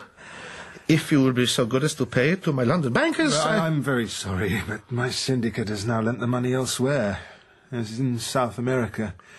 I don't mind telling Your Highness that we've lent it to the Chilean government. Bet you never knew Chile had a government. If you do not place the money in my hands tomorrow, you will ruin one of the oldest of reigning families, and, incidentally, alters the map of Europe. Oh, come, my lord. Ruin? Inconvenience, surely. As for rewriting the maps of Europe, that's the prerogative of the nobility, as some of the Levi family could tell you. You are not keeping faith. I can look at myself in the mirror, sir, without too much reproach. Good day. What can you see, Tom? The royal suite, yes, with the preparations we have made. And higher up, 2 figures. Let me just adjust the focus. Harry Bear and Eugen, up in the hotel roof gardens. I wonder what they're saying. 1 or 2 recriminations there, I imagine. Your plan, it will work. So very fast and improvised, not your normal style. What we learned from Eugen, we have turned to advantage. Disrupt this meeting, and we will be paid a sum of money that will, well, allow us to live the life these people lead. We have to make this work. Consider our opponents, Miss Spencer, starting with the most aristocratic and working down. A, Grand Duke Eugen, weak and to be discounted. B, Prince Harry Bear, strong but riddled with socialist tendencies. C, Raxol, brave but with a tendency to blunder. You've left one person out. The girl? Miss Raxol? Yes. She has a way of being alive to danger, of keeping pace with us. Silly little rich girl. Come, Miss Spencer. Below deck, and ready ourselves for what is to come. All of London spread out. I've never seen such a sight, Harry Bear. I wish I could be on that pleasure boat without a concern in the world, but I can't. I have failed my country in every way, and unlike the little moneylender, I do not welcome the mirror. That leaves you only one course of action. Redeem yourself, cousin. You shall help the Emperor and myself as this meeting proceeds. You are part of the dynasty. Somehow money must be borrowed. My course of action is very clear. You're right, Harry Bear. I shall speak to the Emperor. I'm not a fit person to rule Posen. I shall step down from my title. At least I have the strength to carry that through. Eugen, think about this. That would mean... You look stricken, Arabear.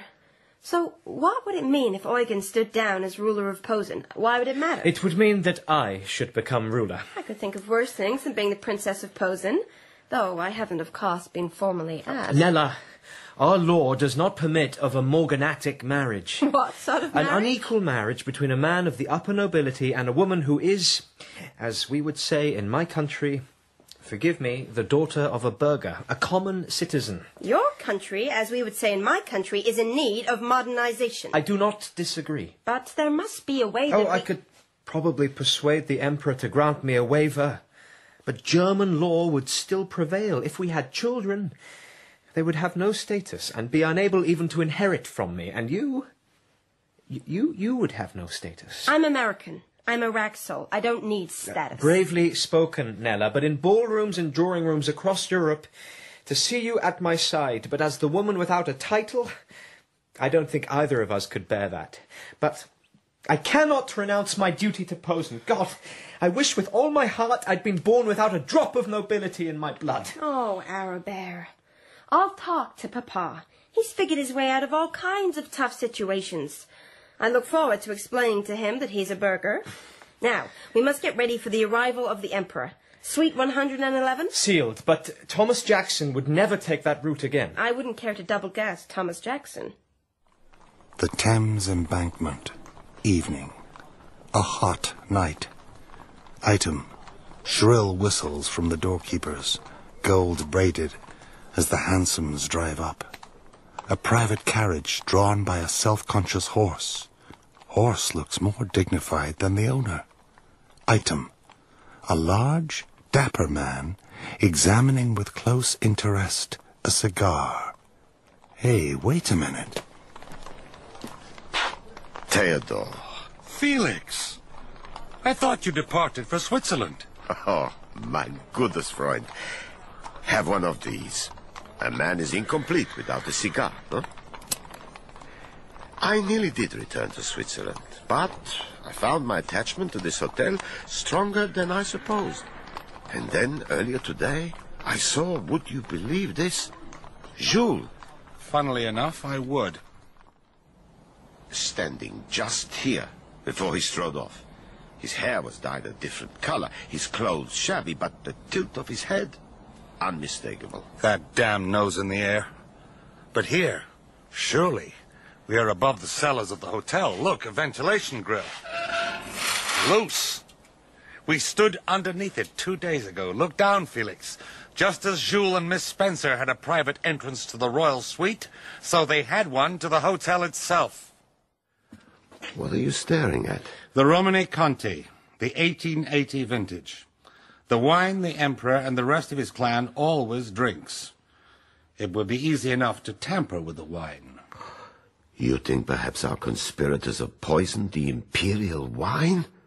No, fantastic. My daughter has been kidnapped. I've been stabbed. The man who presumes to become my son-in-law has been half killed with poison gas. So tampering with the wine seems an almost mundane possibility. We must hurry. Oh, I missed out being shot at with a silenced air rifle. My God. What time is he supposed to be here? The Emperor is not a train service. He doesn't run to a schedule. I'm sorry, Nella. Soon, though. Luncheon is approaching. The Emperor is a man of habit. That woman dusting in the next room. Why can't she just finish and go? You need to settle your nerves. A glass of wine, Arabelle. This looks impressive. Romane Conti. Is my pronunciation correct? Perfect. Well, it sounded good the way you said it. You still anticipate some final stroke from Mr. Thomas Jackson? I think we must take all possible care. Jules and Miss Spencer lost interest in Eugen when they learned of the treaty and the meeting to ratify it. Their kidnap plan was replaced by quite another plan. As Father would say, who benefits? If the meeting were disrupted, who would benefit? Russia, for one. A stable Europe would interfere with all their plans for growth. They would give anything to stop the treaty going through. You haven't touched your wine. Drink to me, Arabelle. Whatever happens, Nella, you know you are the only woman in the world for me. Some things in life are awesomely simple. I drink to you. And I to you. Oh, Arabelle, come close. Come close to me. Nella, what is it? The maid. A maid dusted the room next door 2 hours ago. Why is there another maid there now? Where's your gun, Arabelle? The wine. You've drunk the wine. I have your gun, Prince Arabelle. Stay where you are. The wine, Father? What about the wine? Oh, I see. You thought we poisoned the wine. Excellent idea. But your imagination ran away with you. Miss Spencer, Chambermaid's uniform really does become you. And, wearing the uniform of a luggage man, it's amazing. I am invisible in the hotel in which I was once so prominent. As ever, you Raxols seem to be half a step behind us, treading on our heels, tangling us up. Why, Nella, if looks could kill, I'd be well on my way to the mortuary. Open the door only halfway. Miss Ferguson. You told me. Yes, yes. The Emperor is a minute away. Thank you. If you'd have stayed in Ostend just an hour longer. We were going to arrange a small incendiary device in the conference room. Injuries, confusion, distrust. We shall have to improvise yet again. Miss Spencer, do you have your medical bag with you? Of course. I can see you edging sideways, Prince Arabert. Don't. Unless you want to see the colour of your sweetheart's arterial blood. My tigress. Now, steady, everyone. But thanks to Mr. Raxol, Nella and Prince Arabert, the situation is in hand, Emperor. And what situation is this I behold?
is the cellar? Nobody move, please. What are these people doing? Arabert, stay where you are. It's not Arabert you need to worry about, Miss Spencer.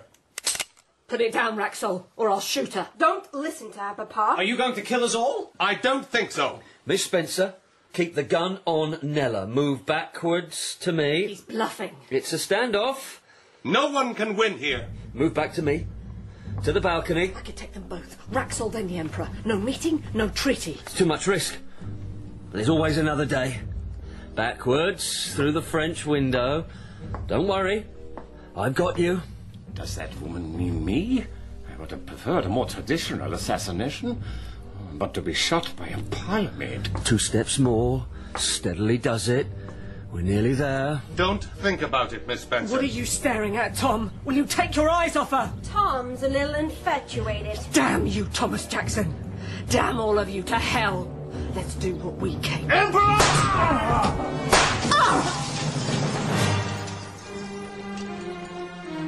Emperor! Eugen! What have you done?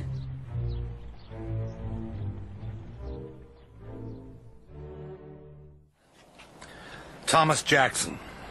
He was too quick for me.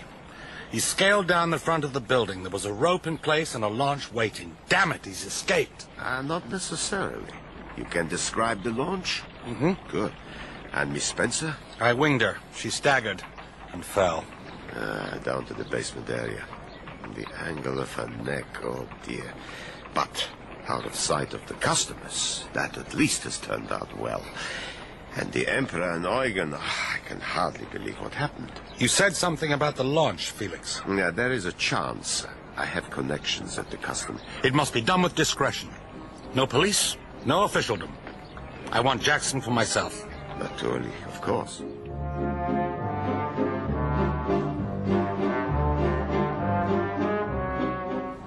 John Hazel at your service. Shall we walk? After I got your message, I think it would be best if we weren't overheard. Quite so. You come highly recommended, Mr. Hazel. What you and your customs house men don't know about the Thames between here and Gravesend is knowledge. Very kind of you, sir. Accurate, man, not kind. I didn't get anywhere in the world by being kind. We shall formulate a plan. Over lunch. Lunch? Isn't time of the essence? Your man's boat won't make a move before sunset. The tide will be on his side then, and he'll want the cover of darkness. Trust me, left down Sailmaker's Passage should see us to Barton's Chop House.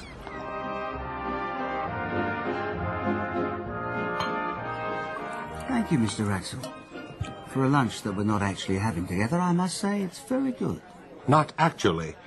Oh, of course, we're not having lunch, and we haven't met, have we? And I'm certainly not borrowing you, your boat, and your 2 men. Oh, are they trustworthy? They know the river. They know their business, and they will do anything within the limits of what's fair if they're paid for it. I can work with such people. Dangerous, is it, our little trip? The man we're after? Oh, yes, I'd say he is. I shall carry a revolver. I see. In which case, I shall wear my official blue overcoat. Authority or blunt threat. One or other usually carries the day. Tell me, are the magazine writers anything like correct? How do you mean? Well, one often sees articles on millionaires which describe their private railroad cars, their steam yachts on the Hudson, their marble staples and so on. Do you happen to have any of those things? I have a private carriage in the New York Central and a schooner yacht, 2,000-tonner, though it is on the East River right now rather than the Hudson, and I'm bound to admit that the stables of my uptown place are fitted with marble. It's strange how facts like those appeal to the imagination. You seem to be a real millionaire now. I suppose I do. Well, I am. But after the last few days, I find myself seeing those facts in a rather different way. As really not very important facts at all. Like something in a magazine. Your health? What? Yes. Mr. Raxel? You sound concerned. Just come into the room. A young woman with a very penetrating gaze. She's looking straight at us. Well, at you mostly. Oh, I told her she wasn't to come. I was explicit. I emphasize it. Nella, what are you doing here? I followed you. What am I to say to you? You are determined to bring Thomas Jackson to justice. At least let me be there to witness it. Fingers crossed. I hope he believes me. I can't deny you, Nella. Though why do I feel she has some other purpose? Mom, careful now. The path is slippery. These steps take us down to the water, and they're treacherous.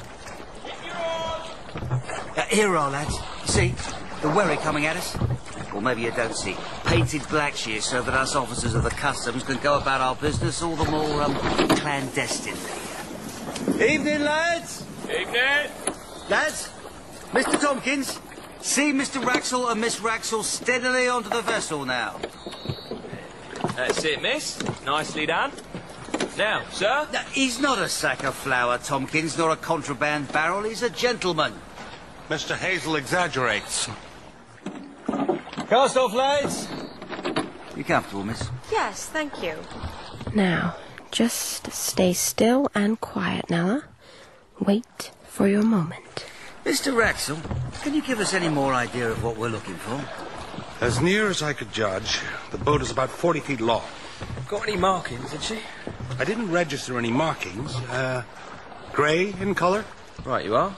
Most helpful. Oh, I shall know her when I see her. That's the weight off our minds, then. I forgot to say earlier, the screw of the boat, it seemed to move with an irregular, lame sort of beat.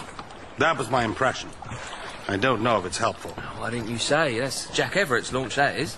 She's got a four-bladed propeller and one blade is broken off short. The Witch of Endor. She usually lies up against Cherry Gardens Pier. To Cherry Gardens Pier, then. That's her. Up ahead. The Witch of Endor. I'll board her. I'll make out that I suspect they're carrying dutiable goods. That'll give me a chance to have a good look at who's on board. Oh, no, she's moving. Endor! Heave to there! I'm a customs house man! Heave to! She's ignoring us. Well, bring this up alongside. I want to board her. It's going to be a close thing, sir. We'll be no match for her when she gets underway. Coming up beside her, Mr. Hazel. Now, Nella. Now. See the runs? I'll go first. Now, you're sure about this, Mr. Wraxall? You've got to make a little jump. I'm not certain there's time for the two of us to... Now. Nella! We're veering away. Oh, do something, Mr. Hazel. Nella! Ah, there you are, Nella. You don't have to point that at me. I'm not armed. Yes, you're more subtle than that. Miss Spencer, she was always your weapon. So, are you going to bring me to justice, or administer your own? I'm going to dive over the side, you know. You stay just where you are. The things I said to you, Nella. From the moment I saw you in the restaurant, my feelings for you were no less true than Prince Aribare's. Your feelings for me? Your world runs on a different set of rails to mine. I have a less than strict approach to the laws of the land, I admit it. You and your slippery talk. I held Reginald Dimmock in my arms when he died. I felt the jerk his body made when the life went out of him. That was Miss Spencer. Oh, that was Miss Spencer. It's you who's pointing a gun at me. That's why they invented guns. So someone like me could point one at someone like you. We have company. What I have done. How different is that from your father, so ruthless in business, Nella? We all of us do what we have to survive. No, it won't wash, Jules. Do not move. I am serious about this. You do look as though you know you're doing that, pistol. I'm not going into custody, as you fully know. Can't tell whether you're going to shoot me, though. What a fierce, beautiful look on your face. I'll always remember that, Nella. Goodbye. Live well. Nella? Nella? You're all right? Of course I'm all right. You were close enough. You did hit him. The boat moved, but I think so. I'm an excellent shot. I should like to go back to the hotel now, Papa. Take the gun, please, Pa.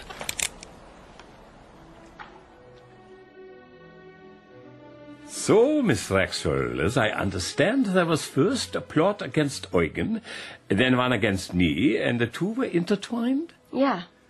But Eugen is still with us, and the treaty is ratified. Europe is safe for a little span of time. All's well that ends well. But of course the problem with that convenient truism is that nothing really ends, and problems that you thought had ended are merely postponed. Alibert, your services are not overlooked. Mr. Wraxall, Miss Wraxall, the Empire is in your debt. Shall we make our way to the ballroom? I say, those canopies look rather good. Thank you, Emperor. Call me Wilhelm.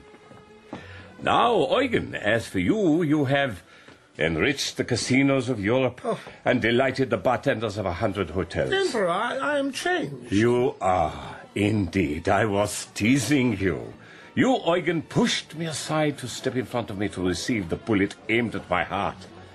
You are recovered, dear boy. Oh, Atheres, the bullet glanced off a rib. A little soreness is all. Ah, if only you had enjoyed such luck in the casinos. But enough. Posen can have no final ruler. On that subject, no further debate. Princess Anna can have no braver husband. Yes, the marriage will go ahead. I have settled your debt. The least I could do. What do you think should we invite the King of Bosnia? Good, good. The ball. I do like a ball. And this, I understand, is the end of Prince Alibert. Yes, it is my intention to renounce all my rights and titles as a royal prince of Posen, and to be known in future as Count Hartz, a rank to which I am entitled through my mother. And Nella has agreed to be my countess. Imperial Highness, Grand Duke, Count, Mr. Wraxall. Theodore, have you given mind to our conversation of yesterday? You said you were bored with idleness. I am. I miss the Grand Babylon. I miss my railroads. Are you a seller? Are you a buyer? What will you take? I'll take what I gave. Done. Have a hoyo. I don't think I was accurate a moment ago. How so, old friend? I don't really miss my railroads. The railroads I can deputize to some bright young fellow, but I think I'm going to miss Nella. In fact, I know it. The time goes so very fast. When people tell you that, you treat their words as a fanciful account of some distant country. The next thing is in a blink of an eye. You find yourself in that country. Now you realize those people were trying to send you an urgent message. What is it you want? What I want, wealthy as I am, envied as I might be, is a way of life that I can't just deputize to someone. Achieving, winning. Perhaps it is a less than desirable Wraxall family trait. A private carriage on the New York Central. Pah! I do think I would like to be a grandfather. Ah, so. We shall talk on this more, Theodore. There is a whole world out there. But, for the moment, in this hotel, in my suite, there is a bottle of that rather special brandy that you found to your liking. Let me clip your hoyo, Felix.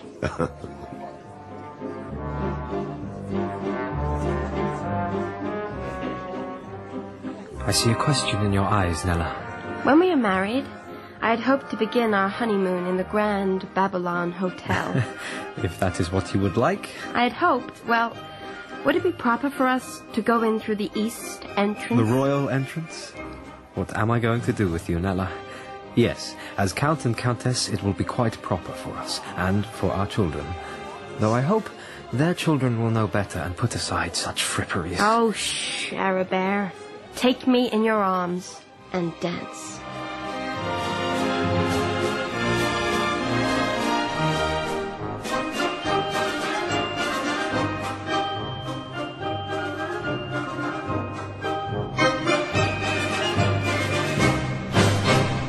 The Grand Babylon Hotel by Arnold Bennett was dramatised by Chris Harold.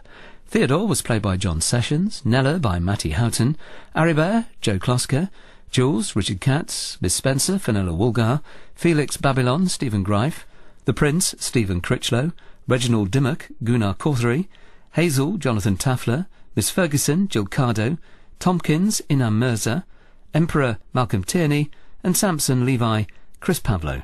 The producer was Stephen Canny.